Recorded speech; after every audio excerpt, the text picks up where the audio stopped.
Pour mon trading de CFD, je veux une plateforme différente. Des graphiques personnalisables, une exécution rapide, des spreads serrés, avec un acteur reconnu présent en France. Trader différemment avec CMC Markets.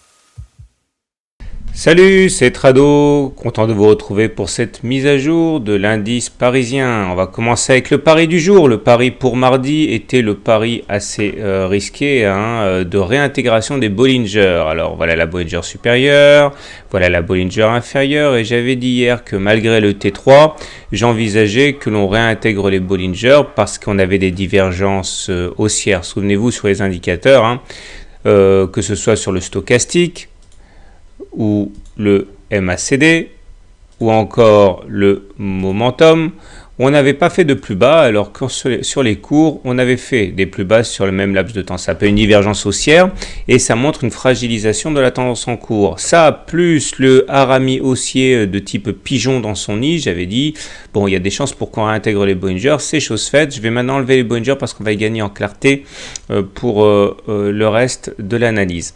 Alors, ce qu'il faut remarquer dans un premier temps, c'est que la voie est ouverte pour aller chercher la moyenne mobile à 7 semaines. Ici, c'est ce qui se passe généralement d'après les stats que j'ai pu faire lorsqu'on réintègre les Bollinger. On va chercher la M7 et ça sera donc mon pari pour demain ou après-demain. Je ne sais pas quand on arrivera à monter jusqu'à là, mais mon pari à court terme, c'est que maintenant, on soit ouvert la voie vers la moyenne mobile à cette séance. Alors, il faut également savoir qu'on a été aidé quand même pas mal dans la progression du jour par des statistiques excellentes, même un petit peu trop bonnes du côté de l'Europe et des États-Unis.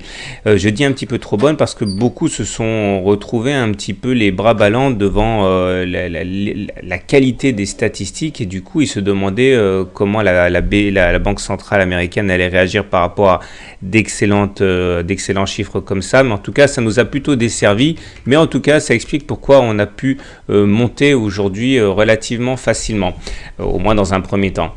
Alors maintenant, j'aimerais attirer votre attention sur un indicateur technique que j'utilise assez peu. Il s'agit des arcs de Fibonacci. Alors dans arc de Fibonacci, il y a Fibonacci, donc il y a chiffre de Fibonacci, nombre de Fibonacci.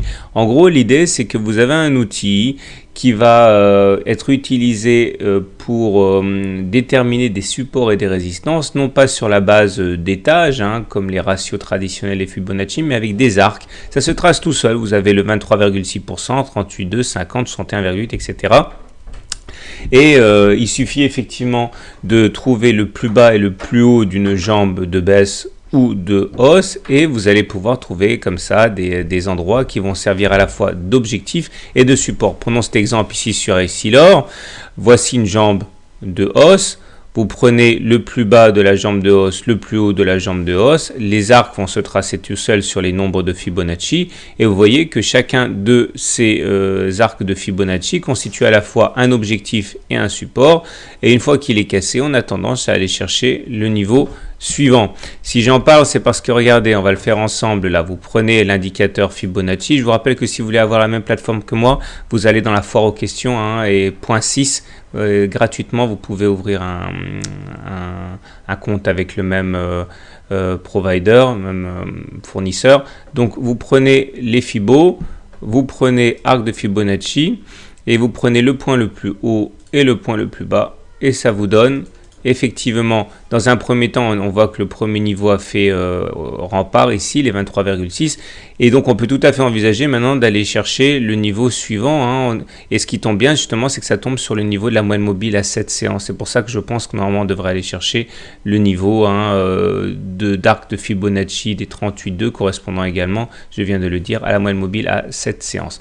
Au-delà, on retiendra également que sur le fond, rien n'a changé. On est toujours en dessous de la moyenne mobile à 20 séances. Le SAR est négatif. Le super trend est négatif. On est en dessous du nuage Ichimoku, et la Chinku est en dessous des prix. Donc à ce niveau, ça va pas être facile de passer ni la Tenkan ni la Kijun, donc on est en tendance baissière au regard de cet indicateur aussi. Mais bon, voilà, ça s'appelle un rebond technique. Donc à suivre pour demain. Je vous souhaite une bonne journée, de bons trades, et je vais mettre un petit sondage. Merci d'y répondre, ça m'aidera à mieux coller à ce que vous souhaitez. À demain.